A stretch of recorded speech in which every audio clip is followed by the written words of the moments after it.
வாங்கி தருவாங்க.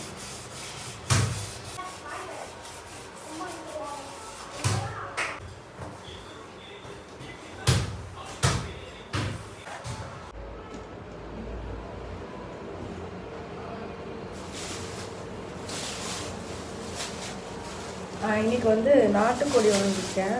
ஸோ நாட்டுக்கோழியில் பிரியாணி செய்யலான்னு ஒரு பிளான்.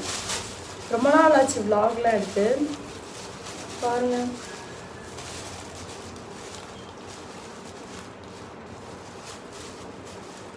ஆனால் சுடாமல் கொடுத்துருக்காங்க. சுடாமல் சாப்பிட்லாமா? சுடலை, தெரியுதா? தெரியல, வந்தோன்னு கேட்போம். இன்றைக்கி வந்து பிரியாணி செய்ய போகிறேன். ஸோ ஃபுல்லாக ரெசிபிஸ்லாம் கவர் பண்ண போகிறதில்ல. ஏன்னு கேட்டிங்கன்னா, ஆல்ரெடி நிறைய பிரியாணி வீடியோஸ் நம்ம சேனலில் வந்து அதிகமாக இருக்கும். குக்கிங் சேனலில் பிரியாணி தான் அதிகமாக இருக்கும். அதனால் செய்யும்போது ஒரு சில கிளிப்பிங்ஸ்லாம் ஆட் பண்ணுறேன். ஸோ வீடியோ வந்து புதுசாக பார்க்குறீங்கன்னா நம்ம சேனலை சப்ஸ்கிரைப் பண்ணிக்கோங்க. லாங் டேர்ம் ஃபாலோவர்ஸாக இருந்தீங்கன்னா கண்டிப்பாக கமெண்ட் பண்ணுங்கள், ஓகேவா?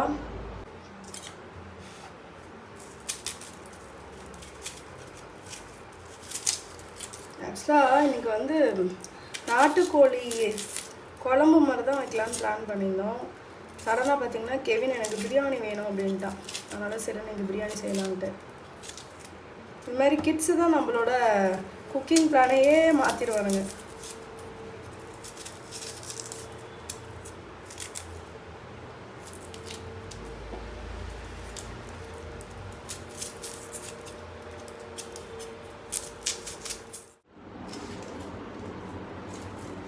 என்னன்னு சொல்ல, காலையில் எழுந்தோடனேருந்தே கண்ணு வந்து ஒரு மாதிரி வீங்கின மாதிரி இருக்குது. தூக்கம் சரியாக இல்லை. 2 டேஸாகவே வேலை, அதனால் கண் வீங்கிடுச்சு எனக்கு.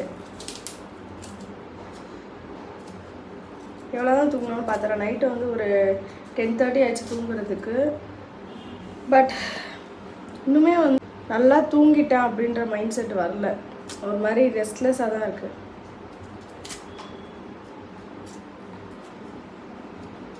சமைச்சிட்டு நல்லா சாப்பிட்டுட்டு சண்டே வந்து தூங்குறது தான் வேலையே.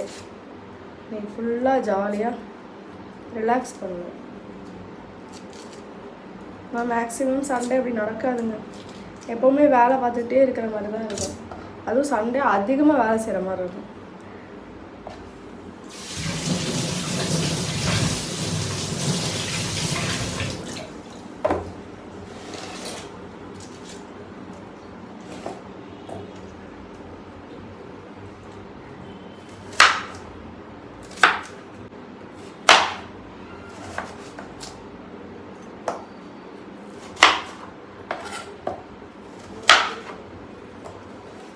நாட்டுக்கோழி சூப் வந்து நான் செய்கிற மெத்தட் வந்து நல்லா கறியை கழுவிட்டு உள்ளே போட்டுருங்க. ஒரு 1.5 சொம்பு அளவுக்கு தண்ணி ஊற்றிட்டு தக்காளி 2, சின்ன வெங்காயம், பூண்டு தட்டி போடணும், மிளகு பவுடர் சேர்த்துக்கோங்க, ஒரே ஒரு பச்சை மிளகா, நல்லெண்ணெய் கொஞ்சம் சேர்த்துட்டிங்கன்னா நல்லாயிருக்கும், தேவையான உப்பு அண்ட் வந்து மஞ்சள்தூள். சூப்பராக இருக்கும்.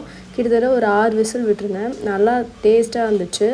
இதே மாதிரி ட்ரை பண்ணிங்கன்னா நல்லாயிருக்கும். கிட்டத்தட்ட உங்களுக்கு 1.5 கிலோ நாட்டுக்கோழி எடுத்திருக்கேன். ஸோ இதை வந்து பசங்களுக்கு ஊற்றி கொடுக்கலாம். உங்கள் வீட்லேயும் பசங்க ஒழுங்காக சாப்பிட மாட்றாங்க வெஜிடபிள்ஸ் அப்படின்னா கண்டிப்பாக நீங்கள் வெஜ்ஜீஸ் சூப் அதிகமாக எடுத்துக்கோங்க. நாட்டுக்கோழி சூப் இது மாதிரிலாம் எடுத்துக்கிட்டோம் அப்படின்னா கண்டிப்பாக பசங்க ஹெல்த்தியெல்லாம் இருப்பாங்க.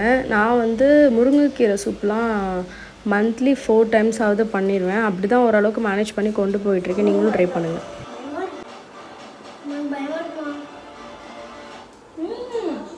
செம்மையாக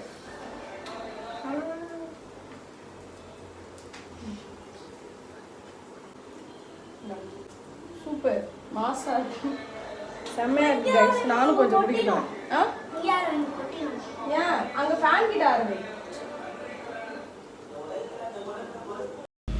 திண்டுக்கல் தலப்பாக்கட்டி ஸ்டைலில் தான் பண்ணுவேன். மஞ்சள்தூள், மிளகாத்தூள், கரம் மசாலா, காஷ்மீர் மிளகாய்த்தூள் அப்படி போட்டிருக்கேன்.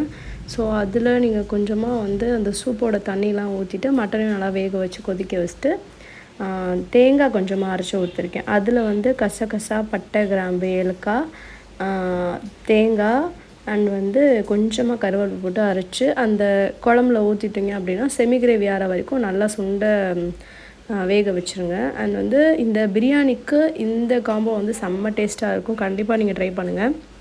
அண்ட் வந்து மசாலா நல்லா எண்ணெய் பிரிஞ்சு வர வரைக்கும் வெயிட் பண்ணணும்.